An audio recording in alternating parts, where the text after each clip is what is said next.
Regulating Act 1773 and Pitt's India Act 1784। आज हम पढ़ेंगे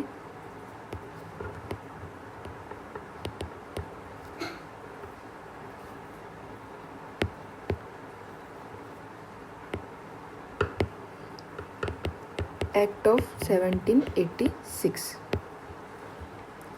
अब जो नए जो लॉर्ड थे वो बन गए, जो नए गवर्नर जनरल थे वो लॉर्ड कॉर्नवालिस आ गए थे। बेसिकली ये जो एक्ट था वो क्यों आया था, लॉर्ड कॉर्नवालिस ने 2 डिमांड रखी थी कि एक तो उनको कमांडर इन चीफ बना दिया जाए, दूसरा उनकी जो काउंसिल है वो जो भी डिसीज़न लेती है उनके डिसीज़न को ओवरराइड करने की पावर मिल जाए इन स्पेशल केसेस। इन 2 डिमांड को फुलफिल करने के लिए, इनेक्ट करने के लिए ही ये एक्ट आया था। इसके बाद इस एक्ट में इतना सही। उसके बाद जो नेक्स्ट एक्ट है वो है चार्टर एक्ट 1793। अब जितने भी एक्ट्स आएंगे ना वो सब बहुत इंपॉर्टेंट है। चार्टर एक्ट 1793 में जो पहला पॉइंट ये था कि ऊपर जो गवर्नर को जो उसको ओवरराइडिंग पावर दी थी ना काउंसिल की, उसको डिसीजन को ओवरराइड करने की, वो जितने भी आगे फ्यूचर गवर्नर जनरल रहेंगे उनको मतलब आगे एक्सटेंड कर दिया था। Extend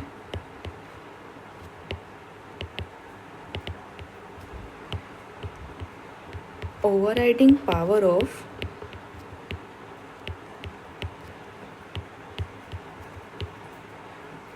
governor general. और जो कमांडर इन चीफ जो था ना उसमें ये बोला था कि कमांडर इन चीफ जो होगा ना वो गवर्नर जनरल की काउंसिल का नहीं होएगा। अगर वो इलेक्ट किया जाता है ना तब हो सकता है, वरना वो काउंसिल से बाहर का ही होएगा। दूसरा जो मेजर इम्पोर्टेंट ये था कि अब जो ईस्ट इंडिया कंपनी थी ना उनको ट्रेड मोनोपोली मिली हुई थी। ट्रेड मोनोपोली मतलब इंडिया में जो भी कंपनी अगर ट्रेड करेगी ना वो सिर्फ ईस्ट इंडिया कंपनी के पास ही पावर थी कि वो ट्रेड, उनके पास ही परमिशन थी और कोई कंपनी अलाउ ही नहीं थी। अब इनकी जो ट्रेड मोनोपोली थी ना उनको 20 साल तक बढ़ा दिया था और 20 ईयर एक्सटेंड दे दिया था। दूसरा ये था इसमें, अब जो प्रेसिडेंट थी ना, मतलब प्रेसिडेंसीज थी बॉम्बे एंड मद्रास की, उनको सब ऑर्डिनेट मतलब उनकी जो पावर थी ना वो और कम कर दी थी।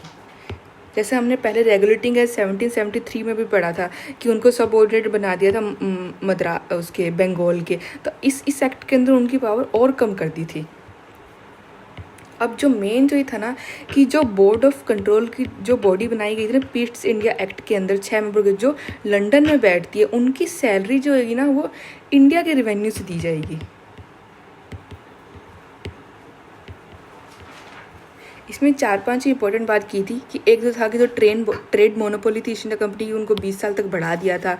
जो बंगाल और मद्रास के जो उनकी जो पावर थी प्रेसिडेंसी कम कर दिया था। जो बोर्ड ऑफ कंट्रोल जो लंदन में बैठी है बॉडी, उनको जो सैलरी दी जाएगी वो इंडिया के रेवेन्यू से दी जाएगी। और जो ओवरराइडिंग पावर थी गवर्नर जनरल की उसको आगे गवर्नर जनरल पर एक्सटेंड किया गया था। गवर्नर जनरल ऑफ बंगाल 1786 में जो नए गवर्नर जनरल बनाए गए थे वो लॉर्ड कॉर्नवालिस थे। ही प्लेस 2 डिमांड, जैसे कि मैंने आपको बताया कि उन्होंने 2 डिमांड रखी थी कि एक तो उनको पावर मिली जाए, पावर जो उनकी जो काउंसिल जो भी डिसीजन बनाएंगे उनको ओवरराइड कर सके इन स्पेशल केसेस में। दूसरा उनको कमांडर इन चीफ बना दिया जाए। इनकी जो 2 डिमांड थी इनको इनेक्ट करने के लिए ये एक्ट ऑफ 1786 आया था।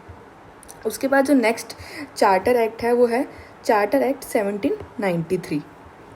इसमें क्या हुआ था, वो जो ओवरराइडिंग पावर जो कि लॉर्ड कॉर्नवालिस को दी गई थी उसको एक्सटेंड कर दिया था आगे फ्यूचर गवर्नर जनरल्स को भी और उनके गवर्नर की president. It gave the governor general more power and control over the subordinate of presidency of Bombay and Madras. जैसे कि मैंने आपको बताया कि जो बॉम्बे और मद्रास की जो प्रेसिडेंसी थी ना उनकी जो पावर थी ना वो कम कर दी थी, गवर्नर जनरल को ज़्यादा पावर दे दी थी इनके ऊपर।